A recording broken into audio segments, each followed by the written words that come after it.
તો વિક્રમ Rajput 1800 counter Punjab national બેંકના 107 રૂપિયાના છે, શું કરવાનું રહેશે અહીંયા?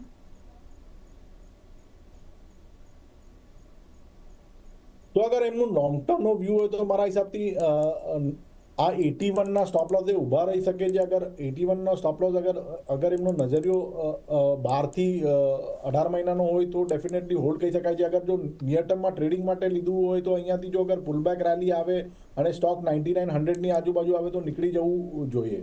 અધરવાઇઝ લોંગ ટર્મ માટે ટાર્ગેટ છે આનો 104 રૂપિયાનો અને સ્ટોપ લોસ રહેશે 81નો. ઓકે, તો 81 રૂપીસનો સ્ટોપ લોસ, 104 રૂપિયાના આપણે અહીંયા ટાર્ગેટ્સ જોઈ રહ્યા છીએ. તો અહીંયા લોંગ ટર્મ માટે અહીંયા આપણે એક કામકાજ કરવું હોય તો તમે અહીંયા લેવલ્સને ધ્યાનમાં રાખી શકો છો. નેક્સ્ટ